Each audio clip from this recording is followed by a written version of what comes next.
जय श्री कृष्णा। आज रविवार के दिन आइए सुनते हैं माँ गंगा की यह कथा। गंगा जाह्नवी और भागीरथी कहलाने वाली गंगा नदी भारत की सबसे महत्वपूर्ण नदियों में से एक है। यह मात्र एक जल स्रोत नहीं है, बल्कि भारतीय मान्यताओं में यह नदी पूजनीय है, जिसे गंगा माँ अथवा गंगा देवी के नाम से सम्मानित किया जाता है। एक पौराणिक कथा के अनुसार गंगा पृथ्वी पर आने से पहले सूर्यलोक में रहती थी। तो क्या कारण था जो यह पवित्र नदी धरती पर आई? इसे यहाँ कौन लाया?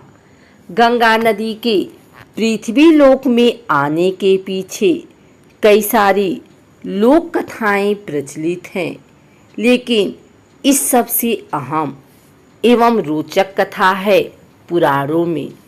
एक पौराणिक कथा के अनुसार अति प्राचीन समय में पर्वतराज हिमालय और सुमेरु पर्वत की पुत्री मैना की अत्यंत रूपवती एवं सर्वगुण संपन्न दो कन्याएं थीं। दो कन्याओं में से बड़ी थी गंगा तथा छोटी पुत्री का नाम था उमा। कहते हैं बड़ी पुत्री गंगा अत्यंत प्रभावशाली और असाधारण दैवीय गुणों से संपन्न थी, लेकिन साथ ही वह किसी बंधन को स्वीकार न करने के लिए भी जानी जाती थी। हर कार्य में अपनी मनमानी करना उनकी आदत थी। हिमालय से बेहद ऊंचाई पर सूर्यलोक में रहने वाले देवताओं की दृष्टि गंगा पर पड़ी। उन्होंने उनकी असाधारण प्रतिभा को सृष्टि के कल्याण के लिए चुना और उन्हें अपने साथ स्वर्गलोक ले गए। अब पर्वतराज के पास एक ही कन्या शेष थी, उमा। उमा ने भगवान शिव की तपस्या की और तप पूर्ण होने पर भगवान शंकर को ही वर के रूप में मांग लिया। इस तरह से दोनों का विवाह संपन्न हुआ। शिव और उमा के विवाह के वर्षों बाद भी दोनों को संतान प्राप्ति ना हुई। एक दिन भगवान शिव के मन में संतान उत्पन्न करने का विचार आया। तब उनके इस विचार की सूचना सृष्टि के रचनाकार ब्रह्मा जी तक पहुंची, तो उनके सहित सभी देवता चिंता में पड़ गए। उन्हें यह समझ नहीं आ रहा था कि महादेव जैसे अत्यंत तेजस्वी देव के संतान के तेज को कौन संभाल सकेगा। इसका जवाब उन्हें स्वयं भगवान शंकर के अलावा कोई नहीं दे सकता था। तो सभी अपनी पुकार लेकर उनके पास पहुंच गए। उनके कहने पर अग्नि ने यह भार ग्रहण किया और परिणाम स्वरूप अग्नि के समान महान तेजस्वी स्वामी कार्तिकेय का जन्म हुआ। देवताओं के इस षड्यंत्र से उमा के संतान होने में बाधा पड़ी, तो उन्होंने क्रुद्ध होकर देवताओं को श्राप दे दिया कि भविष्य में वे कभी पिता नहीं बन सकेंगे। इस बीच सूर्यलोक में विचरण करती हुई गंगा से उमा की भेंट हुई। गंगा ने उमा को बताया कि अब वह सूर्यलोक में और नहीं रहना चाहती और अपनी मातृभूमि पृथ्वी पर जाना चाहती हैं। जिस पर उमा ने गंगा को आश्वासन दिया कि वे भविष्य में उसकी इस प्रार्थना का कोई ना कोई समाधान अवश्य निकालेंगी। यहीं से गंगा के पृथ्वी पर आने की कथा का एक नया अध्याय शुरू होता है, जो कि भगवान राम की नगरी अयोध्या से जुड़ा है। जिसे पुराणों में अयोध्यापुरी के नाम से जाना जाता था, वहाँ सगर नाम के एक राजा थे जिनकी कोई संतान नहीं थी। सगर राजा की 2 रानियां थी, केसनी तथा सुमति, किंतु दोनों से ही राजा को पुत्र की उत्पत्ति नहीं हो रही थी, जिसके फलस्वरूप उन्होंने दोनों पत्नियों को साथ लेकर हिमालय के भृगुप्रस्थवर्ण नामक प्रांत में तपस्या करने का फैसला किया। एक लंबी तपस्या के बाद महर्षि भृगु राजा और उनकी पत्नियों से प्रसन्न हुए और वरदान देने के लिए प्रकट हुए। उन्होंने कहा, हे राजन, तुम्हारी तपस्या से मैं अत्यंत प्रसन्न हूँ और तुम्हारी दोनों पत्नियों को पुत्र का वरदान देता हूँ, लेकिन दोनों में से एक पत्नी को केवल एक पुत्र की प्राप्ति होगी, जो वंश को आगे बढ़ाने में सहायक साबित होगी, तथा दूसरी पत्नी को 60,000 पुत्रों का वर हासिल होगा। अब तुम यह फैसला कर लो कि किसे कौन सा वरदान चाहिए। इस पर राजा की पहली पत्नी केसनी ने वंश को बढ़ाने वाले एक पुत्र की कामना की और रानी सुमति ने 60,000 बलवान पुत्रों की। उचित समय पर रानी केसनी ने असमंजस नामक पुत्र को जन्म दिया। दूसरी ओर रानी सुमति के गर्भ से एक तुम्बा निकला, जिसे फोड़ने पर कई सारे छोटे छोटे पुत्र निकले, जिनकी संख्या 60,000 थी। उन सब का पालन पोषण घी के घड़ों में रखकर किया गया। समय बीतने पर सभी पुत्र बड़े हो गए। महाराज सगर का ज्येष्ठ एवं वंश को आगे बढ़ाने वाला पुत्र असमंजस बड़ा दुराचारी था। उसके कहर से सारी प्रजा परेशान थी। इसीलिए परिणाम स्वरूप राजा ने उसे नगर से बाहर कर दिया। कुछ समय बाद असमंजस के यहाँ अंशुमान नाम का एक पुत्र हुआ। वह अपने पिता से बिल्कुल विपरीत स्वभाव का था। अंशुमान अत्यंत सदाचारी, पराक्रमी एवं लोगों की सहायता करने वाला था। एक दिन राजा सगर ने महान अश्वमेध यज्ञ करवाने का फैसला किया, जिसके लिए उन्होंने हिमालय एवं विंध्याचल के बीच की हरी भरी भूमि को चुना और वहाँ एक विशाल यज्ञ मंडप का निर्माण करवाया। इसके बाद अश्वमेध यज्ञ के लिए श्याम कर्ण घोड़ा छोड़कर उसकी रक्षा के लिए पराक्रमी अंशुमान को सेना के साथ उसके पीछे पीछे भेज दिया।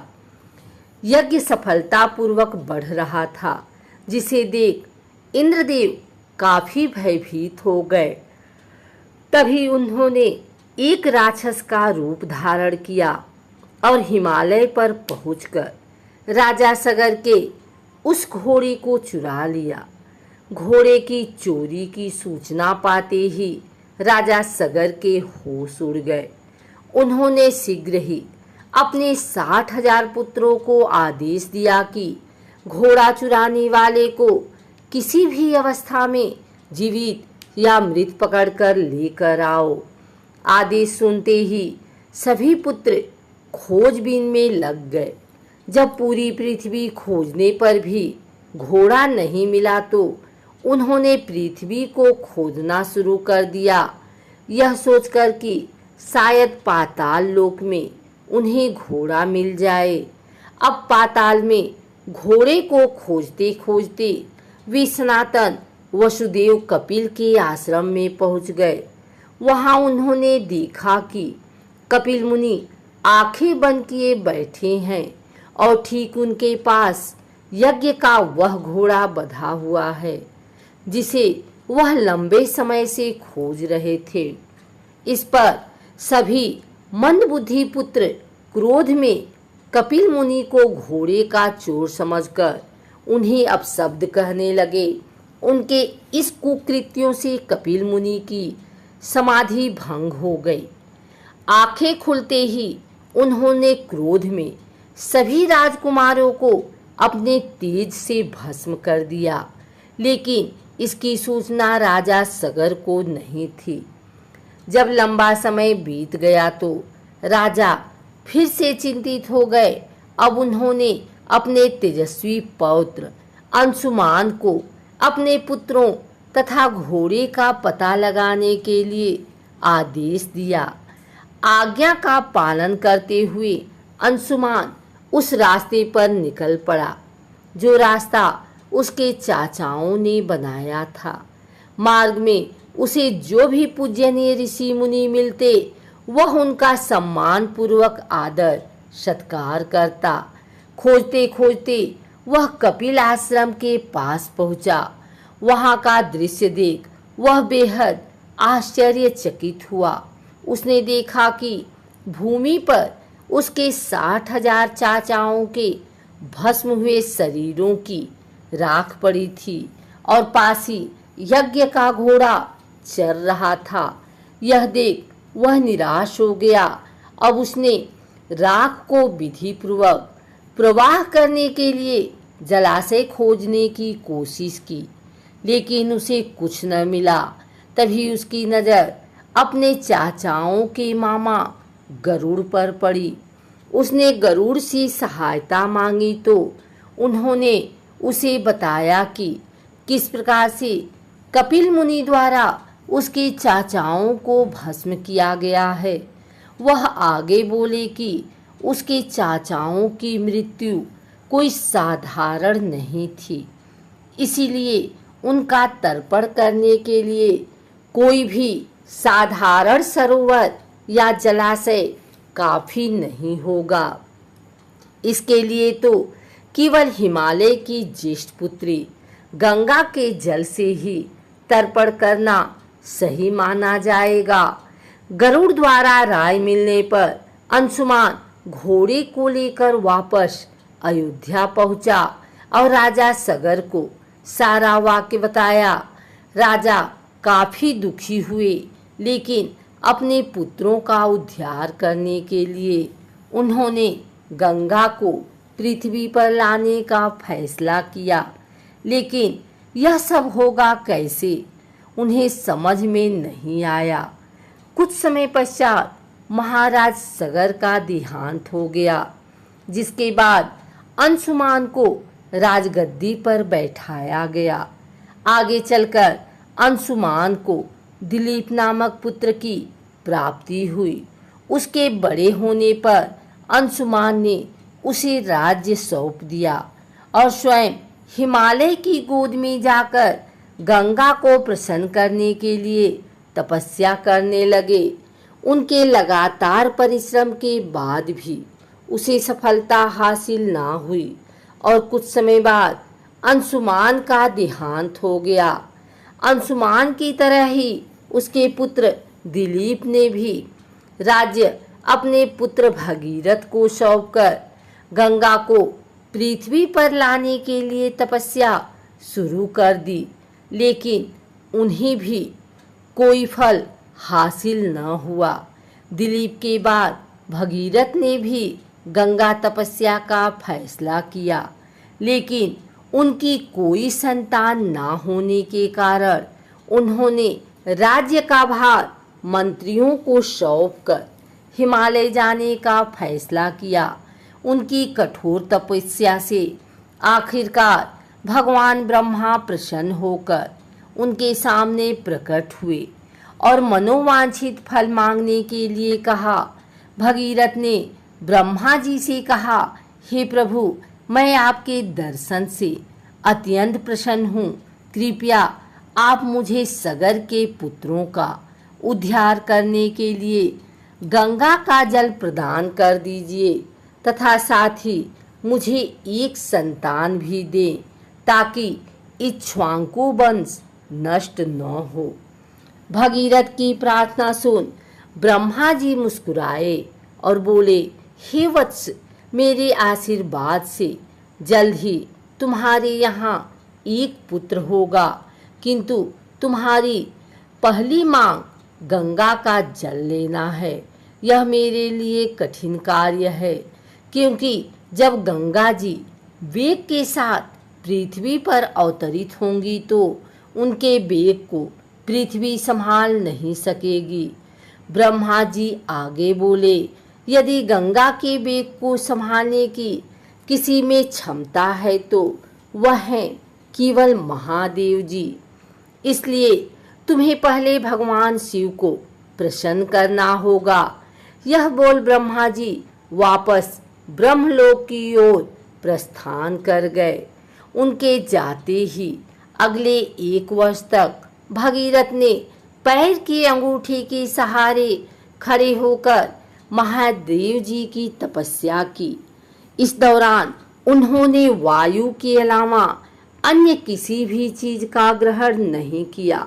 उनकी इस कठोर तपस्या से प्रसन्न होकर महादेव जी ने उन्हें दर्शन दिए और बोले, हे परम भक्त, तुम्हारी भक्ति से मैं बेहद प्रसन्न हुआ।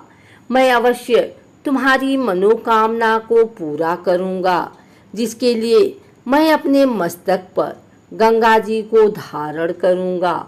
इतना कहकर भगवान शिव वापस अपने लोक चले गए।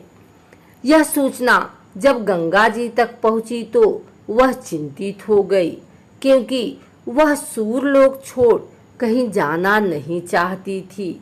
उन्होंने योजना बनाई कि वह अपने प्रचंड वेग से शिव जी को बहाकर पाताल लोक ले जाएंगी। परिणाम स्वरूप गंगा जी भयानक वेग से शिव जी के सिर पर अवतरित हुई, लेकिन शिव जी गंगा की मनसा को समझ चुके थे। गंगा को अपने साथ बांधे रखने के लिए महादेव जी ने गंगा धाराओं को अपनी जटाओं में धीरे धीरे बांधना शुरू कर दिया। अब गंगा जी इन जटाओं से बाहर निकलने में असमर्थ थी। गंगा जी को इस प्रकार शिव जी की जटाओं में विलीन होते देख भगीरथ ने फिर शंकर जी की तपस्या की। भगीरथ के इस तपस्या से शिव जी फिर से प्रसन्न हुए और आखिरकार गंगा जी को हिमालय पर्वत पर स्थित बिंदुसर में छोड़ दिया। छोड़ते ही गंगा जी 7 धाराओं में बट गई। इन धाराओं में से पहली 3 धाराएं हृदनी, पावनी और नलिनी पूर्व की ओर प्रवाहित हुई। अन्य 3 सुचक्षु, सीता और सिंधु धाराएं पश्चिम की ओर बही और आखिरी एवं 7वीं धारा महाराज भगीरथ के पीछे पीछे चल पड़ी। महाराज जहां भी जाते वह धारा उनका पीछा करती। एक दिन गलती से चलते चलते गंगा जी उस स्थान पर पहुंची जहां ऋषि जन्हू यज्ञ कर रहे थे। गंगा जी बहते हुए अनजाने में उनके यज्ञ की सारी सामग्री को अपने साथ बहा कर ले गई, जिस पर ऋषि को बहुत क्रोध आया और उन्होंने क्रुद्ध होकर गंगा का सारा जल पी लिया। यह देखकर समस्त ऋषि मुनियों को बड़ा विस्मय हुआ और वे गंगा जी को मुक्त करने के लिए उनकी स्तुति करने लगे। अंत में ऋषि जन्हू ने अपने कानों से गंगा जी को बहा दिया और उसे अपनी पुत्री के रूप में स्वीकार कर लिया। तब से गंगा जी का नाम जाह्नवी भी पड़ा। इसके पश्चात वे भगीरथ के पीछे पीछे चली और अपने स्थान पर पहुंची जहां उसके चाचाओं की राख पड़ी थी। उस राख का गंगा के पवित्र जल से मिलन होते ही सगर के सभी पुत्रों की आत्मा स्वर्ग की ओर प्रस्थान कर गई।